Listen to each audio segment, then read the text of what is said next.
Welcome to the Whiskey Vault. Rex! Daniel! Oban 14? 14 by popular demand. Yes. Let's drink it. There's a lot of people that are going to be satisfied. Emotionally. No. On a very deep level. Satisfied. Wink, wink, nod, nod. It just got weird. It did. Let's drink whiskey.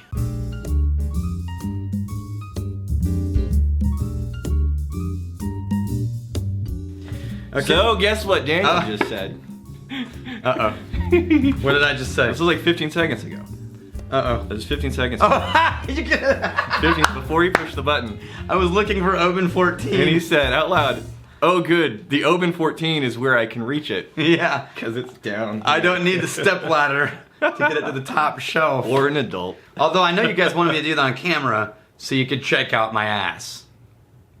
Because I've been working out. You say that like it's not an obvious. It's just known. Alright, so we're doing Oban 14 because I've had dozens of people request this. I'm gonna give the credit to Kevin Smith. Yep. Just because he was one of the first to talk about it ages ago. Now, what did he say? He said something about when he got it. On a recent trip, he was torn between Lagavulin 8 and Oban 14. He got the Lagavulin, but he wants to see what it would have been like if he had chosen the other option. All right, I have a very serious question for you. Okay. Is it the level 4 sommelier program level that only teaches you to talk and pour at the same time? Yeah. Because I'm not there yet. I'm not there yet. I've been practicing. Someday, I won't have to wait this precious few seconds. My God, you poor thing. Now, if you want some truly great entertainment, then YouTube the Nick Offerman Oban videos. One where he decides to open his own distillery. Reminds me, because I'm looking at the back of the bottle, this says Diageo. Yeah, okay, so Diageo owns this. It's a tiny little, it's actually one of the smallest distilleries in Scotland. They only have 2 pot stills. They opened originally in 1794, and then they've changed hands, closed, opened, changed hands, closed, opened, and now Diageo owns them, and one of the first things Diageo did was put them in the Classic Malt series by Diageo. Okay. And this is listed as one of the, I think it's 6 or 7 classic malts. So, hold on a second. You said Diageo a bunch of times. Diageo put in the Classic Malt series by Diageo. Okay, so Diageo is I think, if not one of the largest liquor brand owners in the world. That underneath the heading of Diageo, they own distilleries, brands, they own most of the liquor industry. I mean, Suntory Beam is maybe right up there with them. Right. But that's probably it. Okay. They have a lot of sway. So let's just say. In like a year and a half. They swing a big stick. It'll be Diageo, Suntory Beam, and then our distillery. Our little distillery will be king of the world. Little? Yeah, well, because we're going to be buying up all the other distilleries. Oh, yeah. Left and right, willy-nilly. Yeah, with all of our free capital from selling tube socks full of corks. I'm getting like I'm getting a light honey. I get this. So they're located on west coast of Scotland, across from the Isle of Mull. So they're right across from Tobermory and Leigh, the Isle of Mull distillery. So, but Oban 14 has just got this really light hint of smoke, kind of. I'm not getting smoke yet. I'm getting. People call it a Western Highland. I get a light honey. I get some darker notes in there, though. You get darker notes? Like salty. I get a little bit of salt and sort of like seaweed kind of vibe. I'm getting some fruity notes in there. And it's floral. I'm getting some flowers. I'm getting like more of a space side than anything. So here's what's weird. What I have found about Oban is what you taste when drinking Oban 14 is very dependent on what you just had. Let's have something else. Oban 14 can go in a dozen directions. Yeah. Depending on what you had right before you took a sip of it. So sure. I've had people who started with Laphroaig, and then they took this, and they're like, it's so pretty and friendly and pleasing. And then I've had people who started with like a super space side, and then when they get to this, they're like, oh, it's a little spiky. Yeah. The Eagles and Wolves said Laphroaig. Needs a whiskey, Rex. Yeah, they said Laphroaig. Laphroaig, you want to try to make this even prettier? Yes. I was going to try to get you to realize there's some complexity to this. We can do all those things. No, not once you go Laphroaig. There's no coming back from Well, that. that will be the last thing. Okay. This is from Mr. Greaves. Haha, the old days when you were still trying to be slightly serious. He's talking about episode number 5. Yeah, number 5. Remember those days? Back when we tried. We were actually trying to be informative. So this. What were we thinking? Yeah, this is Lismore single malt Speyside. Did you just pour it in? Right there. Okay. Because I'm gonna put the Laphroaig in your mooch glass.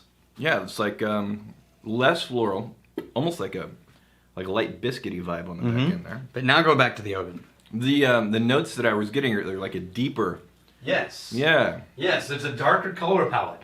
Oban is a nice light Highland, but with a darker color tone than most Speysides. So it's like a balanced friendly. Yeah. It's not so... This is why I highly recommend Oban 14 to anyone trying to tiptoe their way out of the Speyside into more complicated whiskeys. You missed. I did miss. There you go. That's Laphroaig 10. There's not going to be any coming back from that. Now, I saw a cocktail at a bar last night, and it described that it had a Scotch washed glass. Ooh, it's Laphroaig. You hear this? Scotch. They made a cocktail that didn't involve Scotch, but it was in a Scotch rinsed glass. Yeah. So they took a glass and filled it with a Scotch, and then emptied it, and then they made a cocktail in that glass.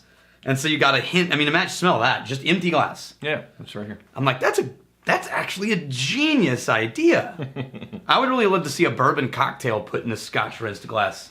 Now, when you do that, you'll obviously have to do like a heavily oiled whiskey, like anything with peat that's got all the carbon molecules in there. Well, coming off the Oban into the Laphroaig, I'm getting even more of like a meaty smoked ham. Yeah. Than I remember being in there before. It's pretty hefty. Now when you go back to Oban, it's going to be light and refreshing, like a white wine. Yeah, it is. Yeah, white wine spritzer. Yeah, so I love Oban because it's like a chameleon. Depending on what you're eating or drinking beforehand or while you're sipping on it. Coming off the Laphroaig, all of those darker, deeper notes completely vanish. Yeah.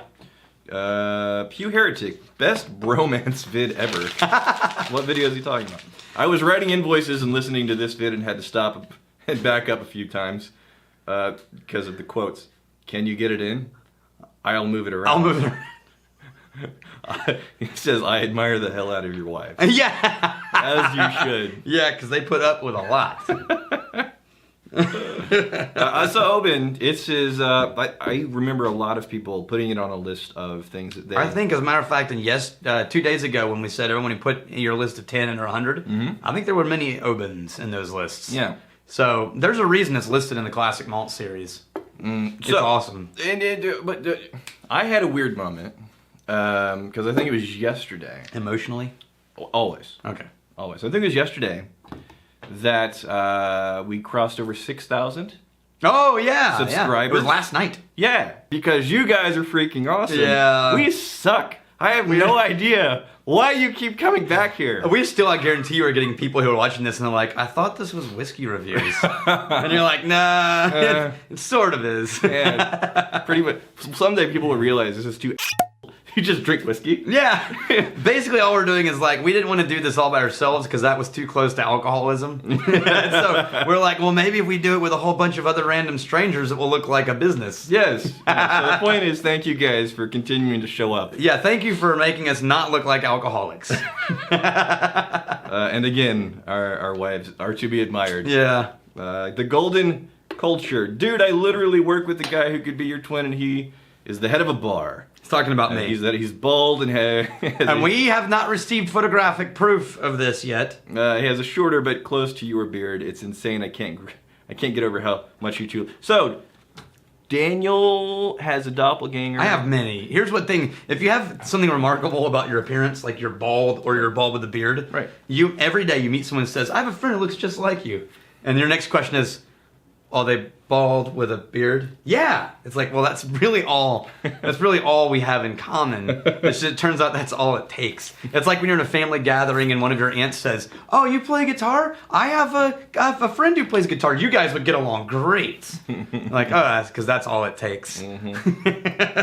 Burley Mullins. Maybe it's partially because I make mead, but I really enjoy the history behind the drinks, and whiskeys have some great stories, made more enjoyable by the delivery. Keep these videos coming. Okay, I'll put that Thank in you. there. I try really hard to put together some amazing stories. The fact that you guys appreciate that means a lot to me, because You know what? I suffer so that you guys can enjoy whiskey at a deeper level, a more informed level. You're still going. My favorite thing about that comment, which, you almost made it. Your trash can's too full. Yeah. It bounced out. Yeah. I get the point. Okay. Good intentions. My favorite thing about the comment is that there's a guy named Burley Mullins who drinks mead. Yeah. I just mean, that sentence is awesome. I think... Who are you? I'm Burley Mullins. What do you drink? Mead. I don't know. Burley, I don't know if you had a choice. I think with that awesome name, you were obligated. You're a mead drinker. Yeah. Yeah. It has to happen. You had no choice in life. That's like there's a certain doctor in town who does a certain procedure for men. And his name is Dr. Richard Chop. That guy had only one life choice. I'm just saying. Yeah. All right, are we good? You got one last thing? No, we're good. This is our Friday. We're wrapping up Friday. Oh, this isn't nearly... It's not good enough for Friday. Okay, we'll save it for Monday. Well, then I have nothing. Well, you don't have a toast? I've got one. What is it? It's a good one. This is a Scottish toast. Are you ready? Yeah. Here's to us. What's like us? Damn few. And they're a dead. Mare's the pity. Cheers. No, that sucks. I love that one. No. Here's to us and them that's like us. Damn few. And they're dead. There's the pity. No. May we all have a chance to prove that money can't make us happy. Ah, I like that one. Jake and Rachel, thank you. Yeah. Cheers. Hey, thanks for hanging out with us in the Whiskey Vault. Don't forget to throw in a like, hit that subscribe button on the bottom right, and drop a question or comment down below.